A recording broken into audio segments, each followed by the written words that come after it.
Bonjour et bienvenue à l'atelier. Aujourd'hui, je vais faire une vérification sur un appareil. C'est un radio réveil matin, je crois. Oui, de marque RCA.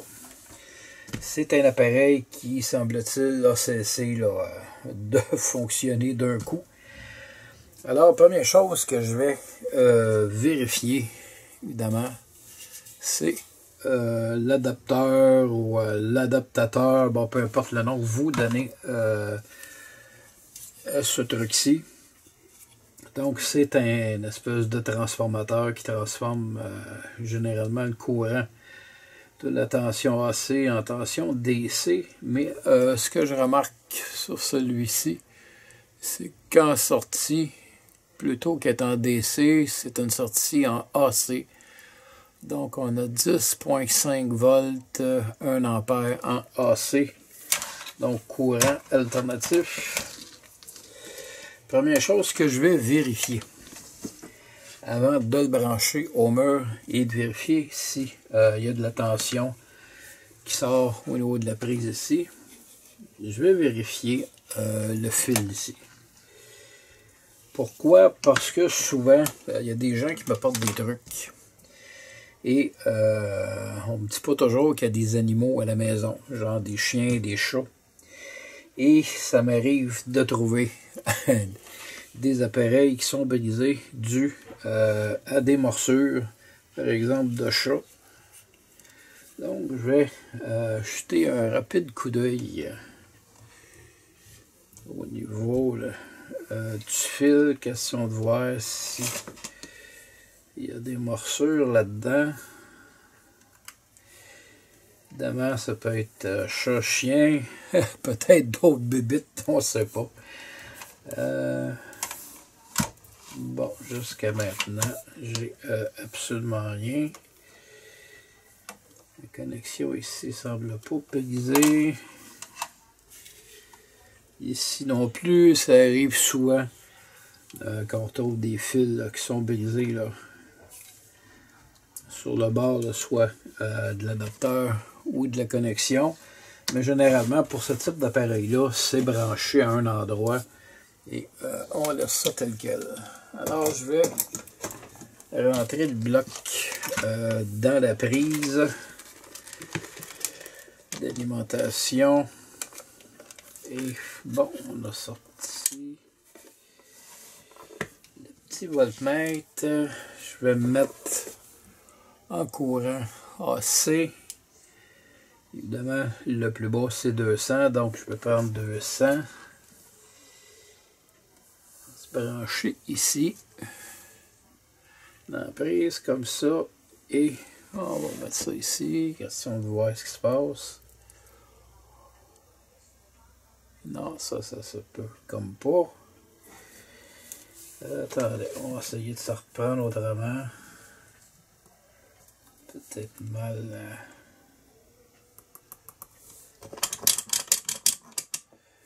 J'ai l'impression que mon multimètre commence à avoir des problèmes.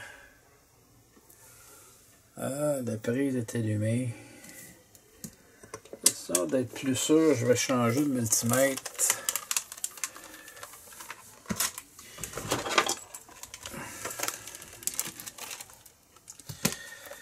Donc ici, on va aller en courant AC.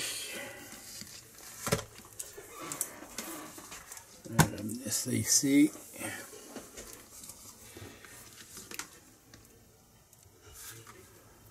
On va aller comme ceci. Ah! Mes soupçons étaient fondés. Donc c'est un multimètre que je n'ai pas utilisé depuis un certain temps. C'est ça. On va le reprendre. On a 10,90. Donc, si je bouge des fois juste en jouant avec le fil, on peut voir si c'est le fil à l'intérieur qui est brisé. Bon, mon 10,90. Donc, à ce niveau-ci, c'est correct.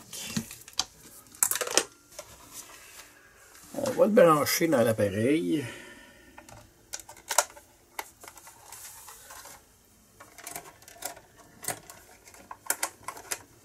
Il n'y a absolument rien qui se passe.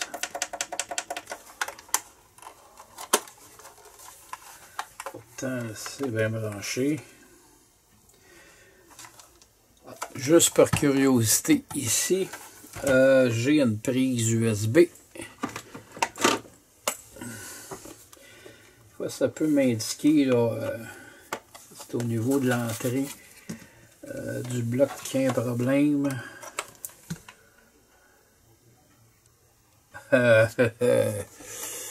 Regardez ici. Donc, au niveau de l'entrée de l'alimentation, il ne semble pas y avoir de problème. Si je retire mon testeur, j'ai plus rien. «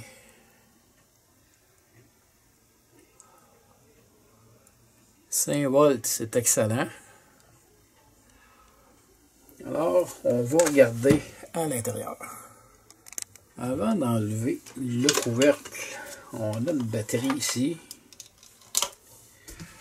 Fait que je vais vérifier la batterie. Si vous voyez, donc ma batterie est pratiquement neuve. Si. Ok, je pense que vous allez bien le voir. On voit les traces ici où c'est blanc. On dirait que c'est de l'humidité. Est-ce que ce serait ça qui aurait peut-être le court-circuité? La carte, ou qui a tout simplement la court-circuite. On va passer un petit coup de... que je trouve la canne. Un petit coup de contact 2000. On va nettoyer la carte. Et ensuite, là, je vais faire quelques tests. Donc...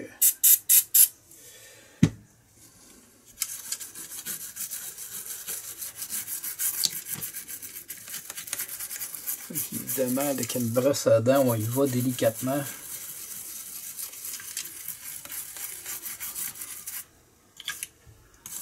C'est question d'enlever, là.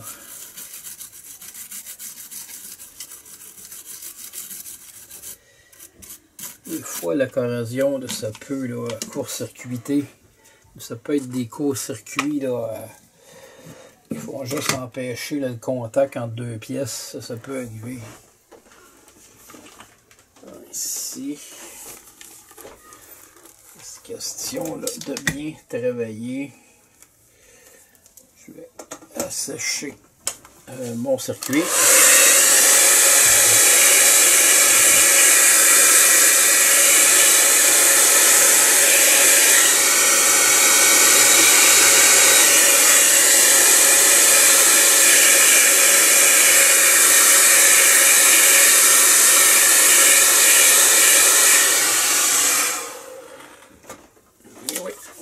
Tout à l'atelier.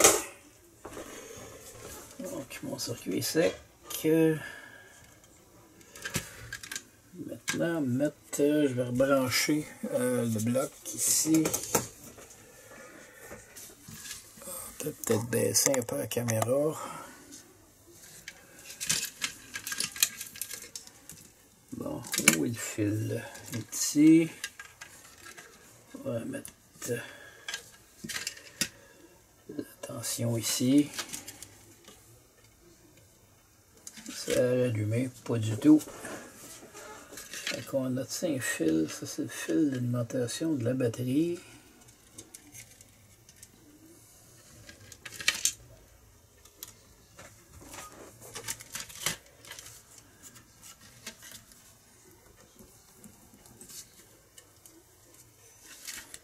Fil d'alimentation, on va aller vérifier.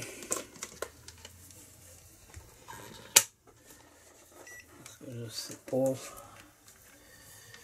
On se trouve un ground ici.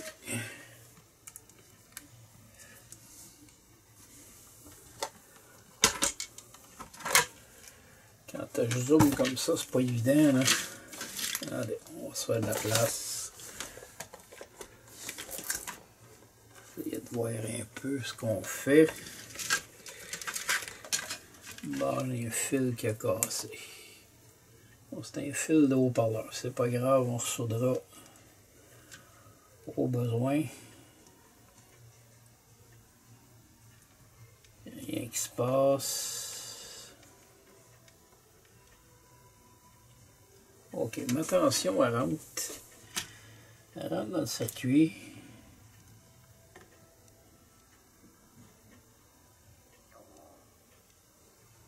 Ok, ici c'est ma tension pour ma prise USB.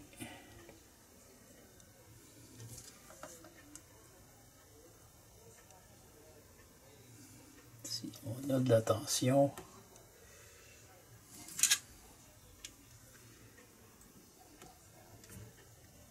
Est-ce qu'il y a quelque chose qui passe là?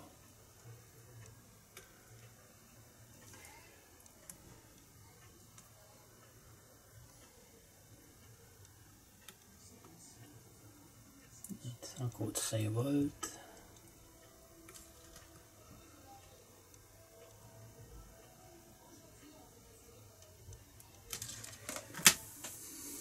On va prendre un peu de tension. Toujours de 5 volts.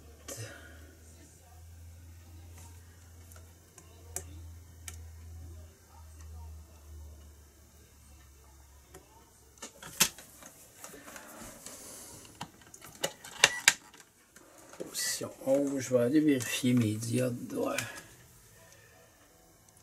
Pas toujours là. Rien. On va se mettre de l'autre côté.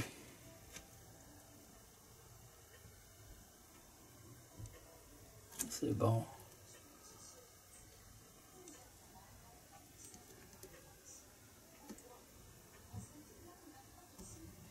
C'est pas évident là. Ok, elle est bonne. Celle-là, on va aller la prendre comme ceci. Si j'ai rien.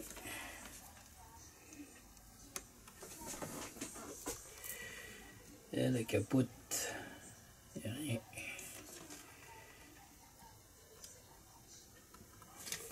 C'est l'autre côté.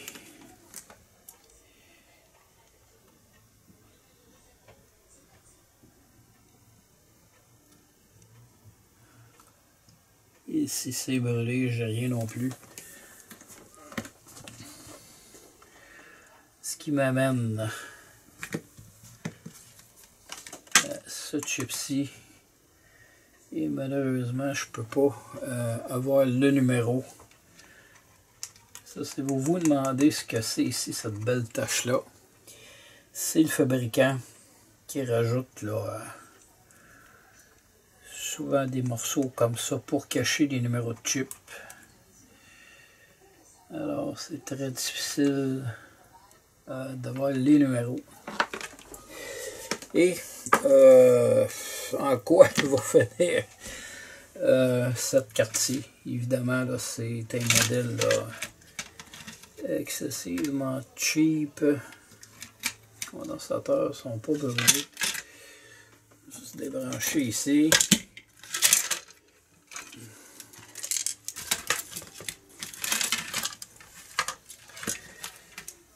Non, j'ai pas de condensateur de sauter.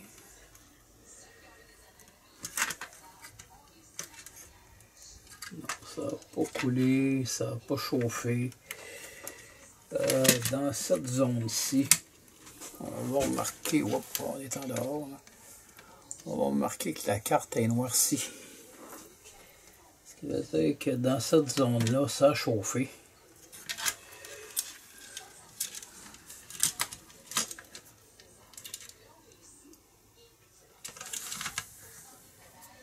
Cette dernière petite vérification.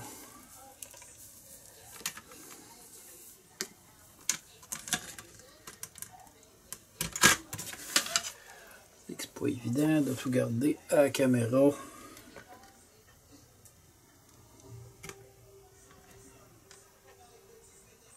Elle est bonne.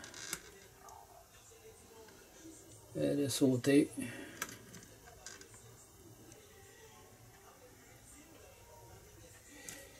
Ça c'est bon. Voilà. Donc on a une de sauter. Les indications que j'ai de mon client. Évidemment, si c'était quelque chose de visible, réparable facilement, pas cher, on le fait. Sinon, on laisse tomber. Alors, dans ce cas-ci, je ne vais pas investiguer plus loin.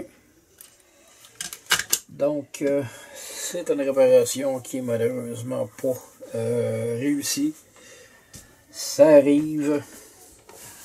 Souvent, ce qu'il faut déterminer aussi, on va remonter ça un peu.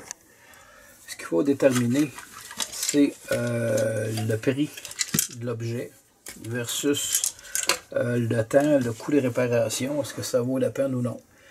Dans ce cas-ci, ça vaut vraiment pas la peine. Je pense que ça vaut peut-être à peu près là, à 25 $. Un petit appareil là, comme celui-ci. Alors, malheureusement, je vais mettre fin là, aux vérifications. Et c'est une vidéo qui se termine malheureusement sur une mauvaise note. En espérant que vous avez aimé cette vidéo. Sur ce, je vous dis merci et à la prochaine.